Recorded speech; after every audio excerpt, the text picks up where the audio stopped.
मराठा आरक्षणासंदर्भात आपल्या अध्यक्षतेखाली नेमलेल्या समितीनं सर्व मुद्द्यांची सोडवणूक केली आहे। त्यामुळे मराठा आरक्षणाबाबतचा प्रश्न सोडवण्यात यश आलंय। मराठा समाजाच्या बहुतांश मागण्या मुख्यमंत्री देवेंद्र फडणवीस यांच्या नेतृत्वाखाली पूर्ण करण्यात यश आलंय, अशी माहिती जलसंपदा मंत्री राधाकृष्ण विखे पाटील यांनी दिली। कोल्हापुरात पत्रकारांशी ते बोलत होते। दिल्लीतील विद्यार्थी आंदोलनात काही देशविघातक शक्ती घुसल्यानं या आंदोलनाला राजकीय वळण लागल्याचाही दावा नामदार विखे पाटील यांनी केला। जलसंपदा विभागाच्या कार्यक्रमासाठी कोल्हापुरात आलेल्या मंत्री राधाकृष्ण विखे पाटील यांनी पत्रकारांशी संवाद साधला। आलमट्टी धरणाची उंची वाढू नये अशी राज्य सरकारची ठाम भूमिका आहे। त्यासाठी आवश्यक असणारे सर्व प्रयत्न राज्य सरकार करत असल्याचं नामदार विखे पाटील यांनी सांगितलं। पहिल्यांदा ड्रोनचा वापर केला आपण, त्यामुळे गेल्या वर्षी पाऊस आल्याच्या नंतर या निपर्गी बॅरेज आम्ही कंट्रोल ठेवल्यामुळे त्यामुळे पुढे पुराची स्थिती अशी शहरामध्ये पाणीदाराची निर्माण झाली नाही। सांगली असेल, कोल्हापूर असेल, तेच नियोजन आम्ही यावर्षी करतोच आहे की ज्यामुळं पुरातून होणारं नुकसान आपल्याला जनते लोकांचं टाळता येईल।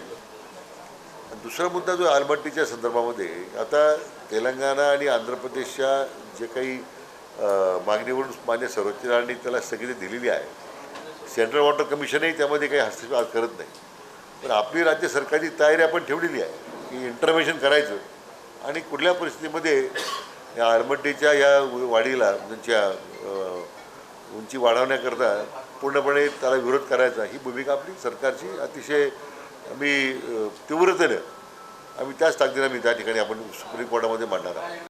मराठा आरक्षणासंदर्भातील बहुतांश मागण्यांची पूर्तता झाली आहे। त्यामुळे मुख्यमंत्री देवेंद्र फडणवीस यांच्या नेतृत्वाखाली हा प्रश्न सोडवण्यात यश आल्याचं नामदार विखे पाटील यांनी स्पष्ट केलं।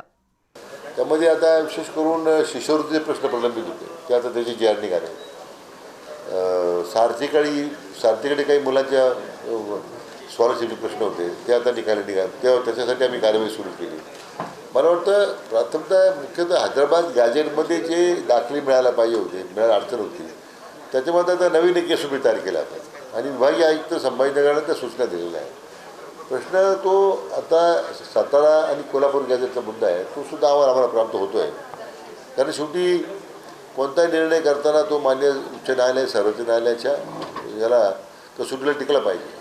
पण माझा बहुतांशी आता मराठा समाजाच्या संदर्भातल्या बहुतांशी मागण्या त्या आता आम्ही पूर्णतेला नेलेल्या आहेत। माननीय मुख्यमंत्री सातत्याने त्याचा आढावा घेत आहेत, आम्ही कार्यवाही करतोय। दिल्लीतल्या विद्यार्थ्यांच्या आंदोलनाबाबत केंद्र सरकार सकारात्मक आहे, त्यामुळे केंद्रीय शिक्षण मंत्र्यांनी राजीनामा दिला। मात्र विद्यार्थ्यांच्या आंदोलनात काही देशविघातक शक्ती घुसल्या, त्यामुळे या आंदोलनाला राजकीय वळण लागल्याचाही दावा नामदार पाटील यांनी केला। जे दिल्लीचं आंदोलन झालं आता ते विद्यार्थ्यांचं न राहता ते राजकीय आंदोलन त्याचं रूपांतर व्हायला लागलं।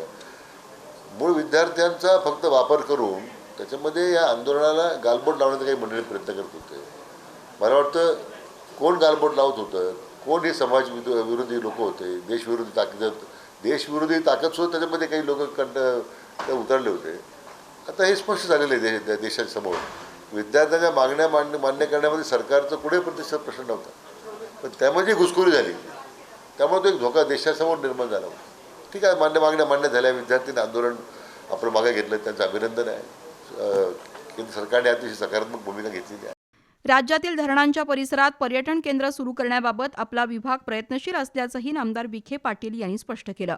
यावेळी पालकमंत्री प्रकाश आंबेडकर, खासदार धनंजय महाडिक, आमदार राजेश क्षीरसागर यांच्यासह आमदार आणि लोकप्रतिनिधी उपस्थित होते।